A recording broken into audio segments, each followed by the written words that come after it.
Bonjour à tous, merci encore de votre fidélité. Je suis très heureux de vous retrouver pour ce nouveau numéro de School TV Le Mag. On est ensemble pendant une demi-heure pour faire le point sur la scolarité de vos enfants en France, mais aussi à l'étranger. Et aujourd'hui, on va faire un petit tour chez nos voisins. On traverse sans plus tarder la Manche. C'est parti, c'est rapide. Direction, vous l'aurez compris, le Royaume-Uni, son système connu, reconnu dans le monde entier. Quelles sont les bases de l'éducation à la britannique? La réponse dans un instant avec Mathilde Wessels. Le système scolaire britannique est-il toujours au top? Trop de pression pour certains profs? Grosse disparité entre le privé et le public. Bon nombre de voix s'élèvent pour que les choses changent. L'école est-elle en crise outre-Manche? On posera là aussi la question à nos invités. Et puis, quid de l'accès aux études supérieures? Depuis les années 1990, les universités anglaises ont su, vous le verrez, développer une politique qui promeut l'égalité des chances. Mes invités, je vous les présente. Nadia Naja. Est-ce que je prononce bien Nadia? Bonjour. Ou Najay? Bonjour. Bonjour Nadia Najay, étudiante en licence de français à Oxford, vous avez 21 ans et vous êtes stagiaire assistante administrative en France avec Anglais in France. Maurice Gaury est avec nous également, bonjour par Skype, merci d'avoir accepté notre invitation. Ancien professeur de français et de latin à Swansea au Pays de Galles et je crois aussi du côté de Wigan et je crois que vous avez une célèbre élève qui évolue en ce moment du côté de Hollywood. Mais vous nous en direz peut-être un petit peu plus dans un instant. A tout de suite, c'est parti pour la loupe avec Mathilde.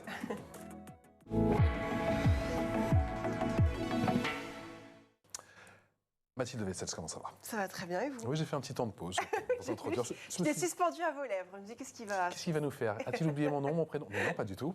Ça me fait plaisir de vous voir. En quoi consiste le système scolaire au Royaume-Uni? Alors, avant d'entrer dans le vif du sujet, j'aimerais quand même préciser une chose importante, puisque le Royaume-Uni fait partie du meilleur système scolaire en Europe. Alors, pas au monde, on sait c'est Singapour, mais en tout cas en Europe.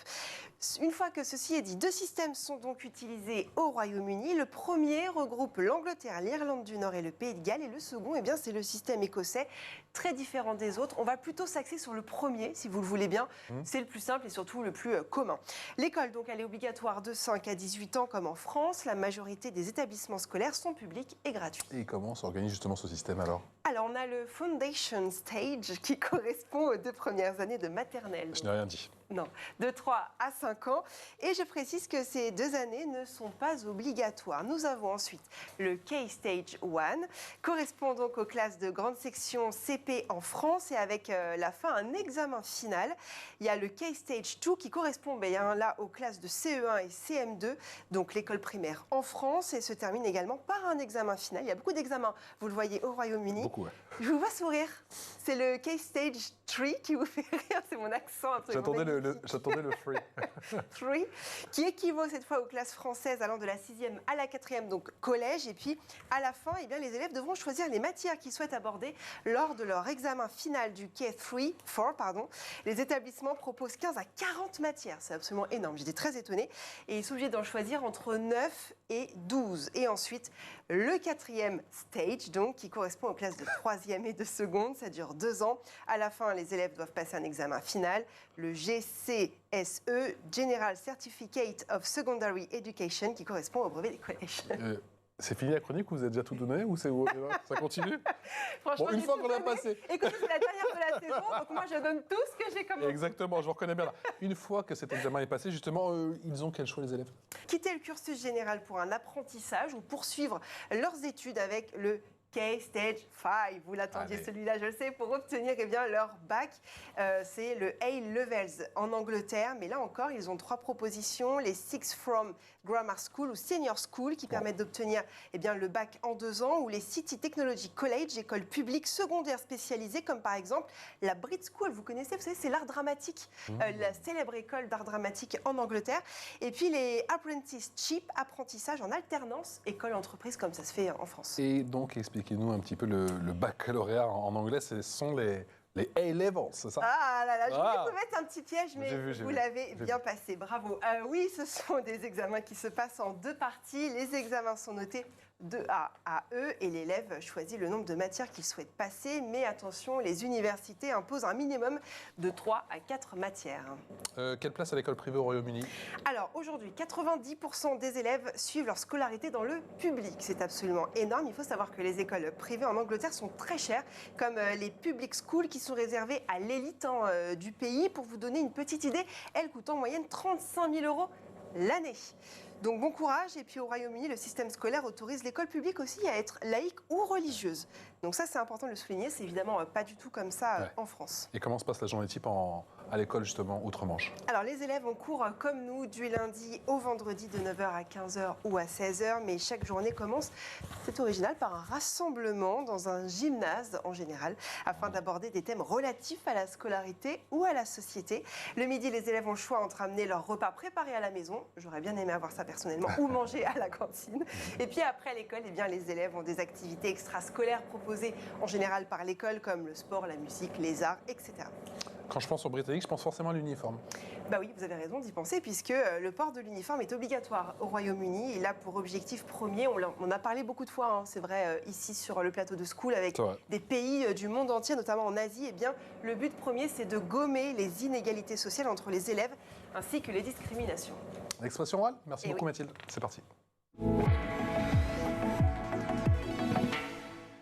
L'expression orale avec Nadia Nadjar et avec Maurice Goric, ancien professeur de français et de latin à Swansea, et du côté de Wigan. Première question, Maurice, comment se porte le système éducatif en Angleterre, au Royaume-Uni? Parce qu'en France, il n'y a pas un jour, je pense, sans qu'on parle de notre système éducatif qui est, pour le coup, en crise. Est-ce que c'est aussi votre sentiment ou c'est un petit peu différent là-bas? J'ai envie de dire un peu différent parce qu'il y a toute une culture qui est différente, hein, de toute manière. Mais c'est vrai que il y a beaucoup comme en France, il y a beaucoup de pression donc, sur les professeurs. Ils doivent avoir un maximum de réussite parmi leurs élèves. Et on leur demande beaucoup dans la mesure où ils doivent être présents à l'école tous les jours de la semaine, de 9h à 15h30. Et que, s'il y a un professeur d'absent, ils doivent remplacer donc ce professeur-là, chose qui n'existe pas réellement partout en France, hein. Donc, beaucoup de pression. Je dois dire qu'ils sont un petit peu mieux rémunérés que les professeurs français. Donc, voilà. Mais bon, je pense que, comme partout, il y a des choses que l'on peut revendiquer, puis des choses qui vont bien. Nadia, est-ce que vous avez le sentiment que justement le système scolaire britannique est l'objet de pas mal de préoccupations outre-Manche? Est-ce que cela fait très souvent les gros titres, un peu comme ici en France? Pour moi, je trouve que le système en Angleterre, c'est très bon. Je trouve que, pour moi, parce qu'en comparaison avec la France, il n'y a pas mal de grèves. Donc, en fait, on a tout le temps à l'école, en fait, à la semaine. Même s'il n'y a pas de prof, comme Maurice a dit, il y a un remplaçant ou une remplaçante. Donc, ça, je trouve que c'est bien. Je pense que la seule chose qui m'inquiétait quand j'étais petite, il y a évidemment une carte financière entre les écoles privées et les écoles publiques. En fait, les écoles en Angleterre les écoles publiques sont pas bien financées, en fait. Et ça touche les zones les plus pauvres. Et moi, j'ai grandi dans une zone défavorisée, donc en fait, ça nous a touchés, en fait. Donc, il n'y a pas... par exemple, on ne pouvait pas faire beaucoup de sport, beaucoup de types de sports, parce qu'on n'a pas assez de fonds de les faire. On ne peut pas faire des voyages scolaires aussi. Donc, ça nous a touchés, en fait. Donc, ça, c'était pas bien pour l'éducation. Donc, c'est ça. Nadia, il est vraiment touchant votre témoignage. Vous me dites que vous étiez dans un quartier, dans une zone qui n'était pas forcément, si je comprends bien, favorisée. Aujourd'hui, vous êtes en troisième année à Oxford. Quel parcours? Est-ce que cela montre aussi que le système anglais tend à devenir un peu plus égalitaire? Ou c'est vous qui êtes juste une élève extraordinaire? En fait, je ne sais pas trop, en fait, à cause du Covid. Je pense que c'est peut-être plus pire. En fait, on a un gouvernement très conservateur, en fait, en ce moment. Donc, il n'y a pas... En fait, je pense que les écoles sont moins financières maintenant. Avec le Covid, c'était évident, en fait, parce que les cours à distance, ça nous a montré qu'il il y a évidemment il y a évidemment une inégalité entre les gens qui viennent des zones défavorisées et les zones favorisées. Donc, moi, je pense que j'avais la chance parce que j'étais dans une école privée pour les lycées. J'avais beaucoup plus d'opportunités. Donc, c'est pourquoi j'ai dit que je pense que c'est plus pire maintenant. Maurice Gori, le modèle britannique, on l'a dit en introduction, est connu, reconnu dans le monde entier. Qu'est-ce qui fait pour vous sa singularité, son efficacité et voire sa qualité? Question difficile. Alors moi, je dirais avant tout, c'est un système où, comme vous l'avez dit tout à l'heure, où les enfants, même si c'est vrai qu'il y a des grandes disparités entre les régions, puis aussi si l'on va dans une école privée ou publique, mais je crois que bon, elle est basée aussi sur les Britanniques. C'est un peuple donc qui aime les traditions, qui aime voilà. Et donc certaines écoles, à mon avis, voilà, ont une histoire. Et je pense que oui, ça joue beaucoup. Une forme d'identité, d'appartenance à une école, de fierté d'appartenir à l'école. Je pense que ça, c'est une force. Voilà, mais c'est pas malheureusement dans toutes les écoles. Nadia, qu'est-ce qui fait la force, d'après vous, du système scolaire britannique? En fait, je pense que c'est la façon d'enseignement. Je pense que c'est plus interactif, en fait, c'est ce que je trouve. Parce qu'en fait, je faisais un échange scolaire au Luxembourg dans une école française et je trouvais qu'en France, c'est plutôt, il y a un prof qui parle beaucoup et les élèves prennent des notes, ça c'est tout. Et en Angleterre, c'est pas du tout comme ça, c'est plus interactif, on peut en faire beaucoup plus d'activités qui engagent les jeunes. Et moi, je trouve que ça, c'est bien parce qu'il y a beaucoup de façons à apprendre. Pour moi, je préfère les visions, mais je connais qu'il y a des gens qui préfèrent la pratique. Et donc ça, c'est bien. Quel est votre sentiment? Vous êtes sur la même ligne, justement, Maurice Gori. C'est peut-être la différence entre le système scolaire français et le britannique. Il y a plus d'interactivité, c'est l'une des clés du succès? Oui, j'ai envie de dire qu'ils ont une longueur d'avance. Ben, tout dépend des matières. Donc moi, en France, là, voilà, j'enseigne les langues, donc j'adapte également mon enseignement à ce que j'ai vu et appris et fait quand j'étais au Pays de Galles. Et donc l'enseignement des langues en France a également changé. On demande beaucoup plus d'interaction, justement, beaucoup plus de réalisation par la tâche, implication des élèves.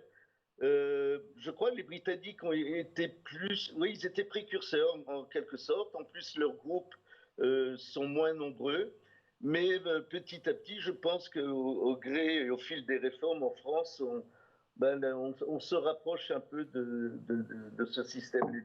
Les deux systèmes se rapprochent. Ça, c'est mon impression. Est-ce que les différences se voient dès le plus jeune âge, d'après vous, Nadia? Est-ce que, selon vous, dès l'école primaire, peut-être, les élèves sont plus responsabilisés, ont plus d'autonomie? En fait, moi, je me souviens pas beaucoup, pour dire la vérité.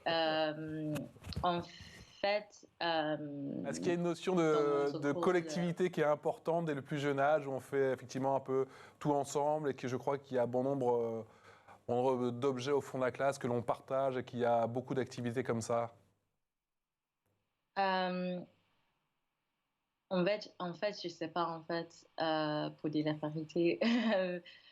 En fait, il y a évidemment un sens de communauté aussi, et aussi un sens évidemment de responsabilité parce que s'il y a quelque chose qui se passe, une chose mal qui se passe, il y a des fois qu'on est tout responsable.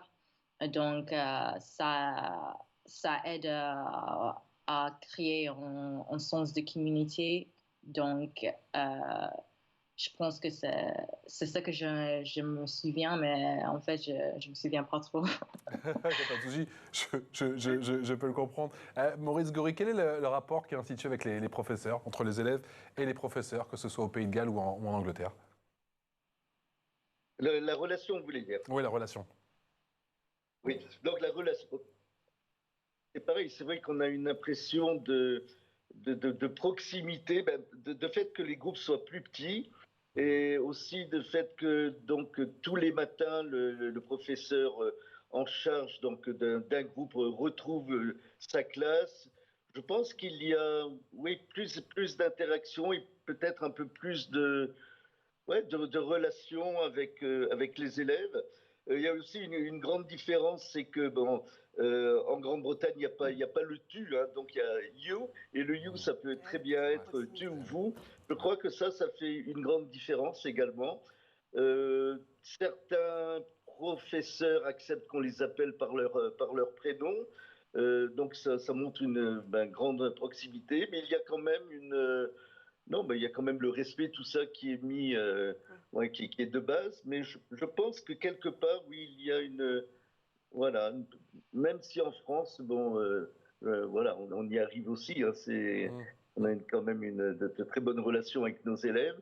Mais encore, là, je pense que les Britanniques étaient peut-être précurseurs sur ce terrain-là.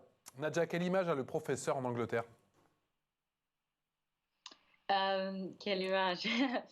Euh, En fait, je pense que ça dépend. Moi, je trouve que dans l'école primaire, dans l'école secondaire, je trouvais que les profs donnent plutôt une image très stricte, juste parce qu'en fait, on les appelle par le nom, pas par le prénom, mais quand on est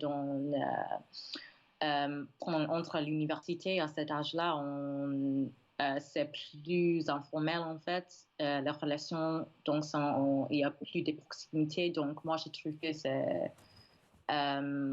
en fait, moi, je trouve que c'est plus sympa. Je le préfère en fait par rapport à l'école primaire, à l'école secondaire. Maurice, est-ce qu'on utilise des objectifs individualisés au sein du système britannique, des targets, comme on dit en anglais? Oui, ben, je pense qu'il marche de target, ils sont beaucoup évalués. Hein. Je crois que les élèves sont continuellement évalués. Voilà, et qu'on leur donne des objectifs, hein, donc c'est assez individualisé, on voit d'après le profil de l'élève et d'après ses capacités. Donc, comme vous dites, hein, on leur donne des targets, des objectifs, et oui, de ce côté-là, je pense que oui, on s'occupe vraiment d'un côté individualisé. Maurice, est-ce Oui, que l'on excusez-moi, parle je en vous ai Angleterre de perdu toute là. cette pression qui est mise sur les élèves avec justement tout ce système de notation et tous ces examens? La pression qu'ils ressentent, ben, je pense que ben, c'est comme en France, hein, c'est vrai que ben, ils rêvent quand même d'un bon avenir, d'avoir leurs examens, mais en même temps, ils savent que c'est pour leur bien. Donc, tout dépend après comment c'est amené, comment c'est expliqué. Je pense qu'à partir du moment où on arrive à expliquer les targets, voilà, on amène les enfants justement à mieux comprendre et être plus responsables et plus autonomes. Donc, il y a de la pression, c'est sûr, mais bon, c'est comme partout. Hein.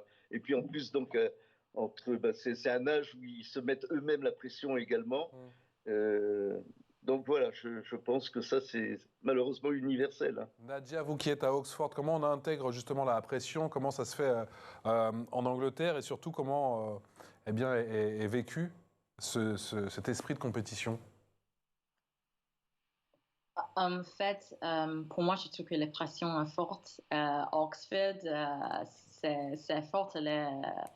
Les raisons, en fait, c'est parce que, en fait, tous mes examens comptent à la fin, en fait. Donc, ce que j'ai fait dans mon première année, dans ma deuxième année, ça comptait pas. Donc, ça va être beaucoup de pression pour les dernières années. En fait, c'était comme ça, en fait, pour mes A-levels, pour mon bac, pour mon GCSEs aussi. Donc, moi, j'aime pas trop les systèmes comme ça parce que ça veut dire que même si je ne travaille pas beaucoup au début de l'année, je peux travailler beaucoup pour l'examen à la fin. Mais pour les gens qui travaillent pendant toute l'année, il n'y a pas beaucoup de... comment on dit ça en français? C'est plutôt... il n'y a pas de recognition pour ton travail pendant toute l'année. C'est juste la fin qui compte. C'est pourquoi il y a beaucoup de pression sur les jeunes, même à chaque étape dans votre parcours d'éducation. Question de Mathilde. Oui, après, je voulais revenir sur ces nombreux examens qui sont aussi importants en Angleterre. Est-ce que ça ne joue pas sur le niveau scolaire au Royaume-Uni? On le voit, PISA, par exemple, a classé quand même le Royaume-Uni en tête des pays européens avec le meilleur système scolaire, donc ça compte aussi. Ils sont peut-être plus spécialisés plus tôt. Donc, à partir de ce moment-là, c'est vrai que si on les évalue dans les matières qu'ils ont choisies, c'est évident qu'ils vont avoir de meilleurs résultats. Je pense que nous, en France, on a notre culture, c'est bon, quand même d'avoir quand même pas mal de matières qu'ils voient jusqu'à la fin de leur scolarité. Les choses changent avec la réforme du bac, la mise en place des spécialités.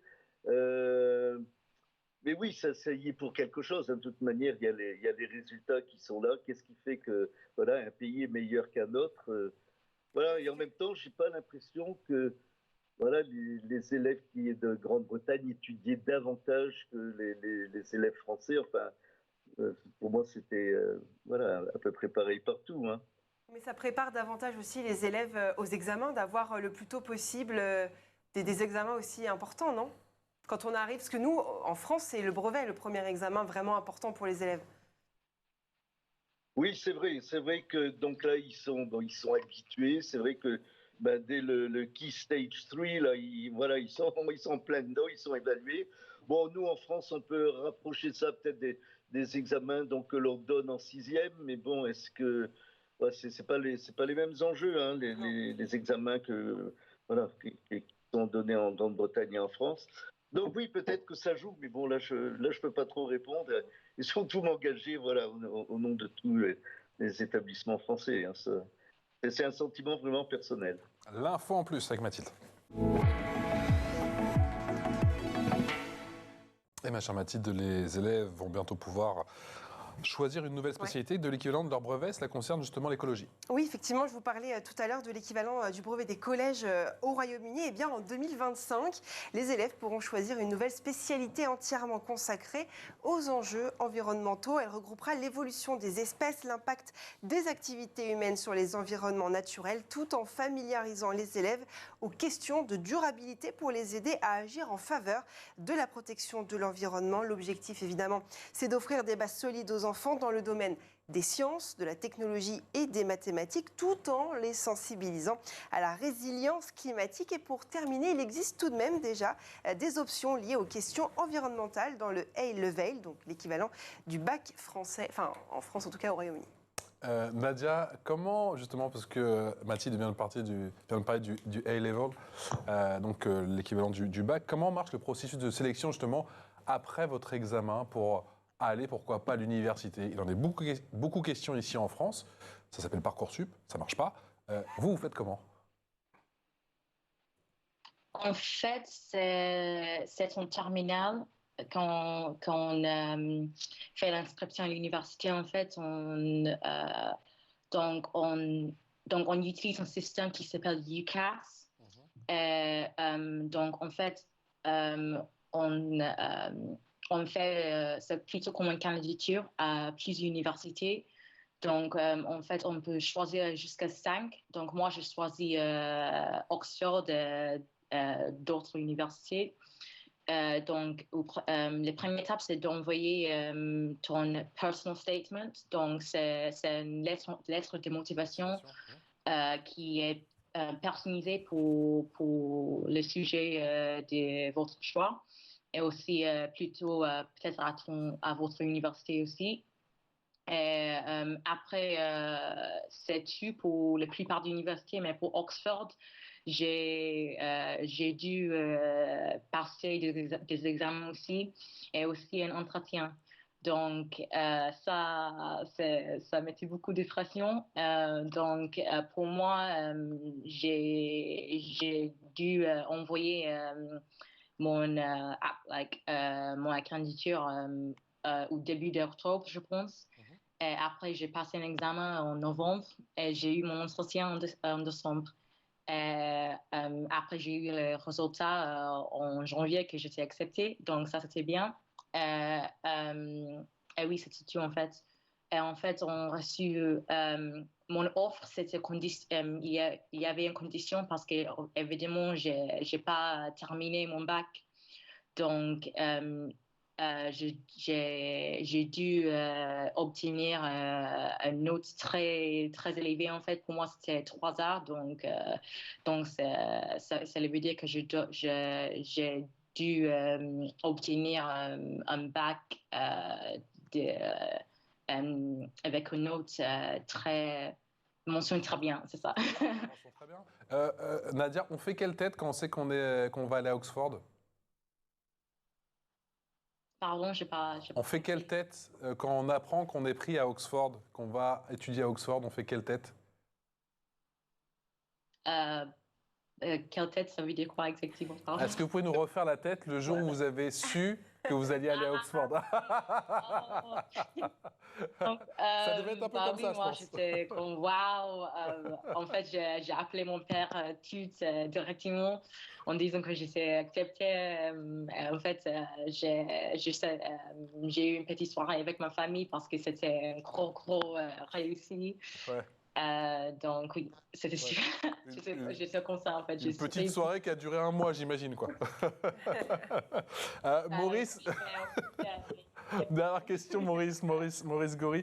Est-ce que vous avez le sentiment que l'accès aux études supérieures a été facilité, favorisé, qu'il y a eu un gros travail de fait ces dernières années en Angleterre depuis 20, voire même 30 ans pour que l'accès soit favorisé pour le plus grand nombre en Angleterre?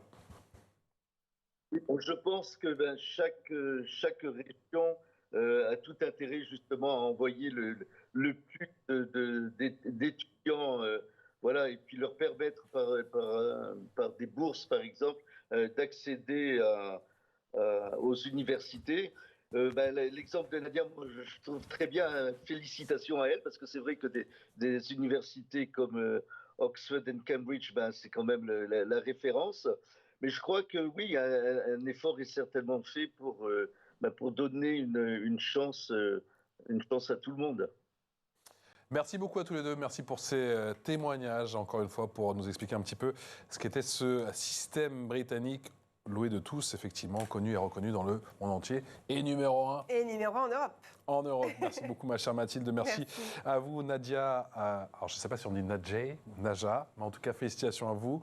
Une belle aventure, bien sûr, à Oxford. Et pour la suite, il faudra ne pas hésiter à venir nous voir quand vous serez de passage du côté de Paris. Et vous aussi, même chose, Maurice Gori, ancien professeur de français et de latin à Swansea et à Wigan, au Pays de Galles. Vous avez eu Catherine Zeta-Jones en élève, c'est ça? On peut le dire maintenant? Elle était douée, elle était disciplinée? Elle était une petite élève modèle, j'ai envie de dire. Ah. Elle avait son français était très bon, mais ça passait beaucoup par l'imitation, hein. Mais autrement, c'est quelqu'un d'adorable, de très gentil. Et voilà, j'ai eu la chance de lui enseigner du TM2 à la 4e, hein. Donc ça, c'est mon claim to fame. Claim to fame. Le message est passé. Merci beaucoup à tous les deux. C'était vraiment très sympa de nous avoir accompagnés pour cette demi-heure, pour ce dernier numéro de l'année de School TV. Le MAG, c'est déjà fini. C'est notre dernière. On embrasse bien fort Irina, qui nous a accompagnés tout au long de cette année. Irina Capron. Oui. Effectivement, Romain Luc. Mani Le Boss, je sais que ça s'appelle pas Le Boss, mais Mani Le Boss. Aujourd'hui, tout est permis, décidément. Axel Paulou, Héloïse Merlin, Alex Larochelle, La Pression, Amanda Montero, Taïsaya, Colline Hamel, Laure Audemont. J'espère que je n'ai égratigné le nom de personne. Pour l'instant, je n'oublie pas Laura Girard, bien sûr, sans quoi rien ne serait possible et dans cette émission. Et qui Aude Je ne Kini. vois pas de qui vous parlez. Aude Kini, l'indispensable Aude Eh Kini. oui. Mille merci, je vous embrasse bien fort et je vous retrouve.